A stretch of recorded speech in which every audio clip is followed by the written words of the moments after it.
ଜୟ ଜଗନ୍ନାଥ। ଆଜି ଭଲ କଥାଟି ଛୁଆ ଶୁଣ। ଆଜି ଆଲୋଚନା କରିବା ଓଡ଼ିଶାରେ ହେବ ଘୋର ମରୁଡ଼ି।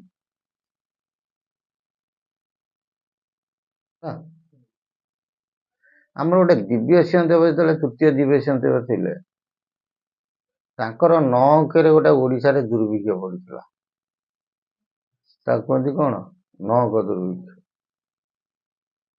ଲୋକ ଖାଇବାକୁ ପାଇଲେନି, ମାନେ ଗଛର ପତ୍ର ଲୋକ ଖାଇଲେ।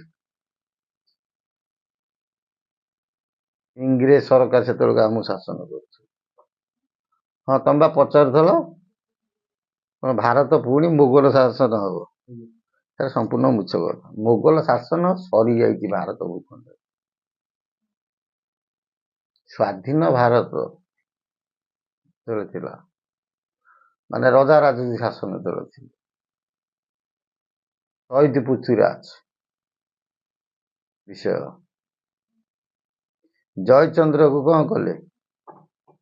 ମାୟା କରେଇକି ପୃଥ୍ୱୀରାଜକୁ ମାଇଲେ। ତାପରେ ଭାରତରେ କ'ଣ ହେଲା? ମୋଗଲ ଶାସନ ହେଲା। ଅଦନ୍ତ ହେଲା କ'ଣ? ବ୍ରିଟିଶ ଶାସନ ହେଲା। ବର୍ତ୍ତମାନ ହେଇଛି କ'ଣ? ଗଣତନ୍ତ୍ର। ପୁଣି କ'ଣ ମୋଗଲ ଶାସନ ହବ? ମହାପୁରୁଷ ଲେଖିଛନ୍ତି କୋଉଠି ବାରମ୍ବାର ମୋଗଲ ଶାସନ ଭାରତ ଭୂଖଣ୍ଡରେ ହବ।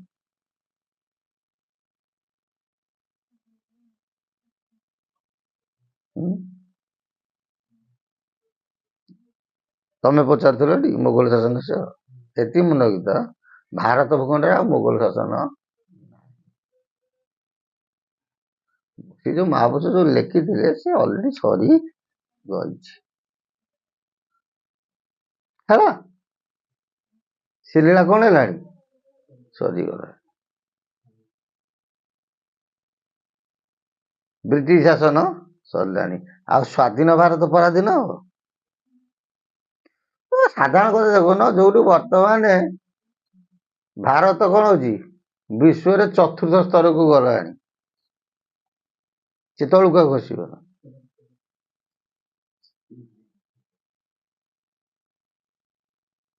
ଆଉ ମୋଗଲ ଶାସନ ନାହିଁ। ଭାରତର ଗୋଟେ ସ୍ୱତନ୍ତ୍ର ପରିବର୍ତ୍ତନ, କାରଣ ଇଏ ହଉଛି ଦେବଭୂମି। ତମେ କହିବ ଦେବଭୂମି ତ ଫେର କାହିଁକି ମୋଗଲ ଶାସନ ହେଲା? ଠିକ ନା ଭୁଲ? ଜଗନ୍ନାଥ ତ ସ୍ୱୟଂ ପରମ ବ୍ରହ୍ମ। ଭକ୍ତ ପାଇଁକି ଯୁଦ୍ଧ କରିବାକୁ 2 ଭାଇ ବାହାରି ପଳେଇଲେ। କାଞ୍ଚି ଅଭିଯାନ ବିଷୟ। ଫେର କାହିଁକି କଳା ପାହାଡ଼ ଭୟରେ ଫେର ଯାଇକି ଲୁଚିଲେ?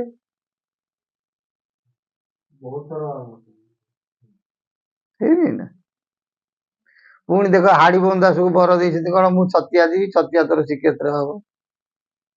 ଫେର ଇଆଡେ ଲେଖିଲେ ରୁଷିଆ କ'ଣ ହବ? ଆସିବ। ରୁଷିଆ ନେଇପାରିବ ନାହିଁ, ତଦନ୍ତେ ବ୍ରିଟିଶ ଆସିବେ। ସେ କ'ଣ କରିବେ? ଠାକୁରଙ୍କୁ ରେଳରେ କରିଦେବେ।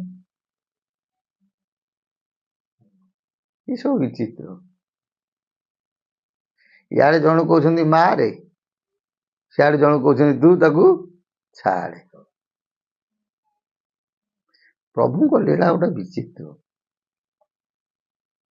ଗୋଟେ ଆତ୍ମା ପୁରୁଷ ସଂସାର କାହାର ଅମଙ୍ଗଳ ଚିନ୍ତା କରନ୍ତି। ଗୋଟେ ବାପା ମାଙ୍କର ଦେଖିବ ପିଲାଟି ଜନ୍ମ ହେଲା ବେଳକୁ ପୁଲି ହେଇଥିବ, ନହେଲେ ବିକଳାଙ୍ଗ ହେଇଥିବ, ଏମିତି ହୁଏ ନାହିଁ ନା? କାରଣ କ'ଣ? ଏଇ ଯୋଉ ବିକଳାଙ୍ଗ ହେଇଥିବା ଯୋଉ ବ୍ୟକ୍ତି ପିଲାଟି, ତାର ପାଶ୍ଚାତ୍ୟ କର୍ମ ସଙ୍ଗେ ସଙ୍ଗେ ଯାହା କୋଳରେ ଜନ୍ମ ହେଲେ ତା ପାଶ୍ଚାତ୍ୟ କର୍ମ ବିଚାର କରାଯାଏ। ବିଚାର କଲା ପରେ ପ୍ରଭୁ ତା କୋଳରେ ସେ ପିଲାଟାକୁ ଦିଅନ୍ତି, ଯାହା ଫଳରେ ଆର କିଛି ପୂର୍ବର ପାଶ୍ଚାତ୍ୟ କର୍ମ କ୍ଷୟ ହେଇଯିବ, ତାର ମଧ୍ୟ କିଛି କ୍ଷୟ ହେଇଯିବ। କାରଣ ସେ ତ ନିରୀହ ଜୀବାତ୍ମାଟା, ସେ କ'ଣ ଛୋଟିଆ ଛୁଆଟା, ସେ କ'ଣ ଜାଣିଛି? ତା କାହିଁ ପୋଲି ହେଇଯାଉଛି? ଗୋଟେ ପିଲା ପାଗଳା ହେଇଯାଉଛନ୍ତି। କାରଣ କ'ଣ? ସବୁ ଶାସ୍ତ୍ର ମୁତାବକରେ, ବିଜ୍ଞାନ ମତେ ତ ଅନେକ ଭାରି ପଡ଼ିବ, ଶାସ୍ତ୍ର ମୁତାବକରେ ଇଏ କହନ୍ତି କଣ ପାଶ୍ଚାତ୍ୟ କର୍ମର ଫଳ ବିଚାର। ସେମିତି ପ୍ରଭୁଙ୍କର ଲୀଳା ହଉଛି ବିଚିତ୍ର। ସେ କାହାର ଦାହାରେ କାହାର ଖାଆନ୍ତି ନାହିଁ କି କାହାର କିଛି କରନ୍ତି ନାହିଁ। ସେଥିପାଇଁ ଗୋଟେ କହନ୍ତି ଦେଲୁ ଯାହା ନେଲୁ ତାହା ନା ତୋର ଚଉ ବାହା। ଦ୍ରୌପଦୀ ଖଣ୍ଡେ କପଡା କଣ କଲା କୃଷ୍ଣଙ୍କ ହାତରେ ବାନ୍ଧି ଦେଇଥିଲା, ତାକୁ କୋଟି ବସ୍ତ୍ର କଣ କଲେ ଦାନ କରିଦେଲେ। ସେ ଟିକିଏ ଦେଇଥିଲା ବୋଲି ତାକୁ ପୁଳାଇ ଦେଲେ, ଯଦି ନ ଦେଇଥାନ୍ତେ କଣ ଦେଇଥାନ୍ତେ? ହଁ କି ନାହିଁ?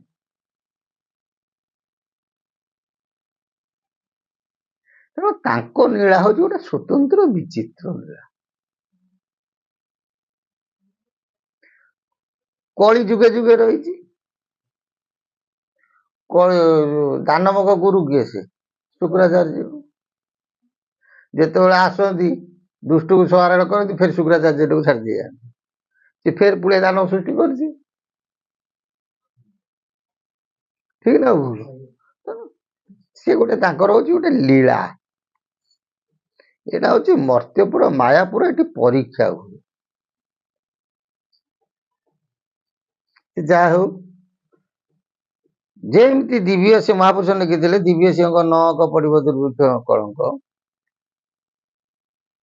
ଯେମିତି ଘଟିଥିଲା ଅତୀତରେ ପୁଣି ଆଗକୁ ମଧ୍ୟ ସେମିତି ଘଟିବ। ଆମେ ଭୁଲ ବଶତଃ ଆକୁ ଆଲୋଚନା କରିଥିଲୁ 29 ଅଙ୍କ ବୋଲି ଆମେ କହିଦେଇଥିଲୁ। ସେଟା 29 ଅଙ୍କ ନୁହଁ, 23 ଅଙ୍କ। ବୁଝିପାରୁଛ ନା? ଆଗରୁ ଗୋଟେ କରିଥିଲେ ଏପିସୋଡ ଆରି ଉପରେ, ସେଟା ଭୁଲ ବଶତଃ 29 ଅଙ୍କ ଆମେ କହିଦେଇଥିଲୁ। ସେଟା ବାସ୍ତବ ମତରେ ହଉଛି 23 ଅଙ୍କ। ମହାପୁରୁଷ କୁହନ୍ତି ବାମେ ଅସ୍ତୁ ନେତ୍ର ଦକ୍ଷିଣେ ତ୍ରିଗୁଣକୁ ଖୋଜିବୁ, ଶୁଷ୍କ ହେବେ ନଦୀ ସକଳ ରାମ ନିଶ୍ଚୟ ଦେଖିବୁ। ବାମେ ଅସ୍ତୁ ନେତ୍ର, ନେତ୍ର ବୋଲନ୍ତେ ଦୁଇ, ଅସ୍ତୁ ବୋଲନ୍ତେ ରଖ, ଦୁଇକୁ ବାଁ ପଟରେ ରଖ। ଦକ୍ଷିଣେ ତ୍ରିଗୁଣକୁ ଖୋଜିବୁ, ଦକ୍ଷିଣରେ 3 କି ଖଣ୍ଡ, କେତେ ହେଲା? 23। ଶୁଷ୍କ ହେବେ ନଦୀ ସକଳ ରାମ ନିଶ୍ଚୟ ଦେଖିବୁ।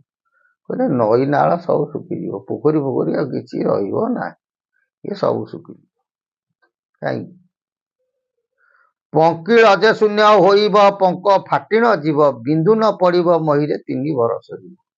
ମହାପୁରୁଷ କହୁଛନ୍ତି ମାର୍କଣ୍ଡଙ୍କର 23 ଅଙ୍କ ଠାରୁ 3 ବରଷ କଣ ହବ? ବର୍ଷା ହବ ନାହିଁ। 23, 24, 25। ମାର୍କଣ୍ଡଙ୍କର 23 ଅଙ୍କରୁ 25 ଅଙ୍କ ମାନେ କେତେ ହେଲା? 3 ବର୍ଷ। 3 ବର୍ଷ ଟୋଟାଲ ସଂସାରରେ ବର୍ଷା ହବ ନାହିଁ। ଯାହା ଫଳରେ କଣ ହେଇଯିବ? ପଙ୍କ ମଧ୍ୟ ଶୁଖିକି ସେ ଫାଟିକି ଆଁ କରିବ। ହେଲା, ତାହେଲେ ସେ ସମୟରେ କଣ ଘଟଣା ଘଟିବ? ଆମର ଗୋଟେ ଢେକ କହନ୍ତିନି ନା, ଛାମୁ ଯାହା ଦେଲେ ବରସେ, ପାଉ ପାଉ ଗଲା ବରସେ, ଏମତ ଭୁଇଁ ଚାଖୁଣ୍ଡା ବୁଣିଲେ ଉଠଇ ନାହିଁ, କହନ୍ତି ନାଇଁ ନା? ସେ ସମୟଟା ଏମିତି ଘଟଣା ଘଟିବ। ତାହେଲେ ଭକ୍ତ ବଞ୍ଚିବେ କେମିତି? ସଂସାର ପ୍ରଭୁ ସୃଷ୍ଟି କରିଛନ୍ତି ସମୁଦି ମାରିଦେବେ? ବଞ୍ଚିବେ।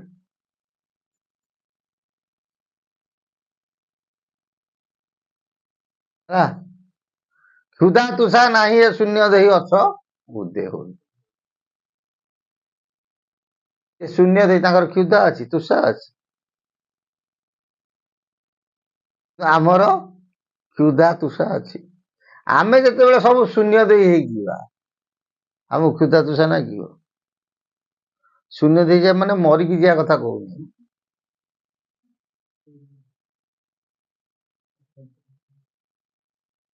ସେ ସମୟକୁ ଯୋଉମାନେ ବଞ୍ଚିଥିବେ ସେ ଗୋଟି ଗୋଟି ଦେବତା।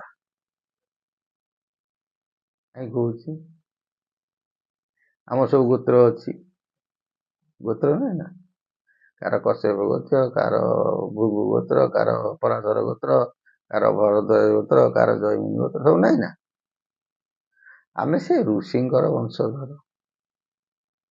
ଭାରତ ଭୂଖଣ୍ଡ କୃଷି ପ୍ରଧାନ ଦେଶ ହେଲେ ମଧ୍ୟ ଆମ ମଧ୍ୟରେ ଭାରତ ହଉଛି ଋଷି ପ୍ରଧାନ ଦେଶ। କାରଣ ଆମର ସମସ୍ତଙ୍କର ଗୋଟେ ଗୋଟେ ଗୋତ୍ର ଅଛି। ସେତେବେଳେ ଯିଏ ଥିବେ ସମସ୍ତେ ଗୋଟେ ଗୋଟେ ଋଷି ପରି ସଦୃଶ ହେଇକି ରହିଥିବେ। ତେଣୁ ସେ ପ୍ରଭୁ ଭକ୍ତ, ପ୍ରଭୁ ପ୍ରଭୁ ଭକ୍ତ। ନାରଦ ଆସି କହିଗଲେ ଯେତେବେଳେ ଖାଇବାକୁ ମୋଟା ହେଲା, ପ୍ରଭୁ କହିଲେ ନାରଦ ଗାରେ ତୁ ଯିବୁ ମର୍ତ୍ତ୍ୟପୁରରେ କହିବୁ ଓଳିଏ ଖାଇବେ, 3 ଓଳି 2 ଓଳି ଖାଇବେ ନାହିଁ। ବୁଝି ହଉଛି ନା? ମାନେ 3 ଓଳି ଖାଇବେନି, ଓଳିଏ ଖାଇବେ। ନାରଦ ଆସିକି ମର୍ତ୍ତ୍ୟପୁରରେ ଓଲଟା କହିଦେଇଗଲେ, କହିଲେ ଆରେ 3 ଓଳି ଖାଇବ, 1 ଓଳି ଖାଇବ। କହନ୍ତି ନା ଗୋଟେ ଆମର ଗାଁ ଗହଳିରେ କହନ୍ତି ନା, ସେମିତି ସେତେବେଳେ ଯେତେବେଳେ ପ୍ରଭୁଙ୍କ ପାଖରେ ଆତ୍ମସମର୍ପଣ କରିଦେବା, ପ୍ରଭୁ ଏମିତି ଜିନିଷ ରଖିଛନ୍ତି ଯାହା ପରେ ଭକ୍ତମାନଙ୍କୁ ପ୍ରଦାନ କରିବେ, ତାଙ୍କୁ କ୍ଷୁଧା ତୃଷା ବ୍ୟାଧି ଆଉ ଲାଗିବ ନାହିଁ। ଏ ଘଟଣା କେତେବେଳକୁ ହବ ନା ମାର୍କଣ୍ଡକର 23 ଅଙ୍କରେ ହବ ବୋଲି ଶିବକଳ୍ପ ଶାସ୍ତ୍ରରେ ମହାପୁରୁଷ ଅଚ୍ୟୁତାନନ୍ଦ ଭକ୍ତ ଆମମାନଙ୍କୁ ନୁହଁ, ଆମେ ତ ନିମିତ୍ତ ମାତ୍ର, ଭକ୍ତମାନଙ୍କ ପାଇଁକି ଚେତନା ଦେଇକି ଯାଇଛନ୍ତି। ସେଠି କହିବା ବୋଲି ଜ୍ଞାନ ନୁହଁ କି ଆଖି ତରାଟିଆ ଧ୍ୟାନ ନୁହଁ, ସେଠି ଏଗୁଡ଼ା ଚଳିବନି। ଆମେ ଗୋଟେ କଥା କହୁ, ଢେଗ କାଚ କାଚ ମଣି ମଣି କାର୍ଯ୍ୟ ବେଳେ ଜଣା। ସେ ସମୟ ଘଟିଛନ୍ତି ମୁହୂର୍ତ୍ତ, ଯିଏ ଯାହା କରିବ ସେ ତା ପାଇବ। ଜୟ ଜଗନ୍ନାଥ। ସେ ପ୍ରଭୁଙ୍କ ସଦିଚ୍ଛା ପୂର୍ଣ୍ଣ ହଉ। ବୋଲ ଆନନ୍ଦ ବା।